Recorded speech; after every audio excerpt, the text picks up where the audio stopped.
Bonjour Frédéric Couteau. Bonjour Xavier, bonjour à tous. À la une de votre revue de presse des journaux africains ce matin, Kabila conserve le pouvoir en RDC. Certes, Joseph Kabila n'a pas été réélu. La Constitution ne lui permettait pas de se représenter. Certes, l'opposant Étienne Tshisekedi lui succède comme chef de l'État, mais à l'issue des législatives, le FCC, le Front commun pour le Congo, la galaxie Kabila déferle sur le palais du peuple, comme le souligne le site d'information congolais Casse-Info. Et au final, c'est bien Joseph Kabila qui continuera de tirer les fils du pouvoir. En effet, point de Casse-Info, les élections législatives ne sont pas seulement en train de consacrer la victoire écrasante du FCC, du Front commun pour le Congo, elles voient également se renforcer à l'Assemblée les membres de la galaxie Kabila, le fameux cercle très fermé autour du chef de l'État.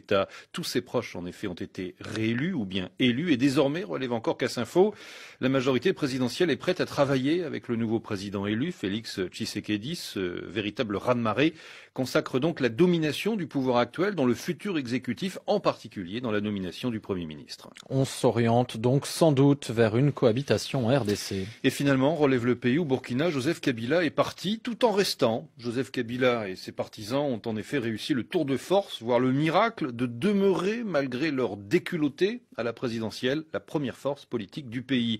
Et le président sortant aura tout fait avec méthode et intelligence pour qu'il en soit ainsi, lance le quotidien Ouagalais. Premièrement, après son renoncement calculé à un troisième mandat, il a mis en scène un dauphin tout en étant conscient que celui-ci manquait d'envergure politique pour faire face à l'opposition. Deuxièmement, Joseph Kabila a fait voter des lois par l'Assemblée nationale qui lui garantissent une impunité et un confort matériel pour l'après-pouvoir. Troisièmement, il a mis en place des institutions dont il est sûr à 100% qu'elles feront, sans plainte ni murmure, son jeu.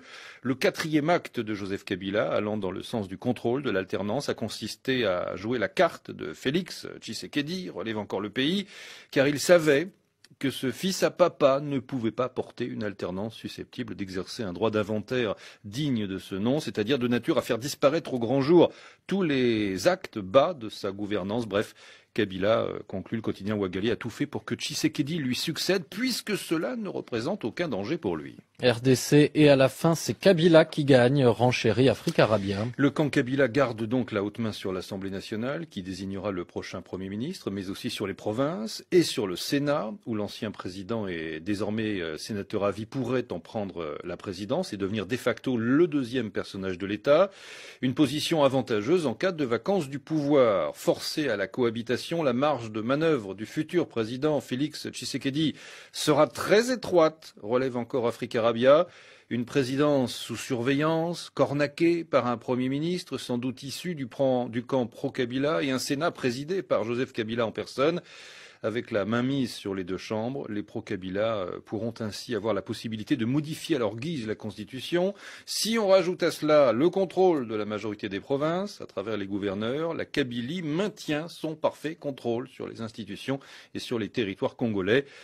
De fait, conclut Africarabia, le président Tshisekedi risque d'être cantonné à un rôle purement honorifique et l'alternance politique tant désirée par les Congolais pourrait bien se transformer en une alternance de façade en demi-teinte. Félix Tshisekedi semble s'être mis dans un deal foireux, conclu aujourd'hui au Burkina. Aujourd'hui, qui s'interroge, pourra-t-il vraiment jouer le Medvedev de la République démocratique du Congo? Acceptera-t-il d'avaler des couleuvres dans ce régime semi-présidentiel, mais en réalité très présidentialiste, sans compter que la déflagration sociale peut venir tout envenimer et plonger sa gouvernance dans un vide intersidéral, à moins qu'il n'ait lui-même échafaudé un autre plan pour sortir gagnant de cet imbroglio.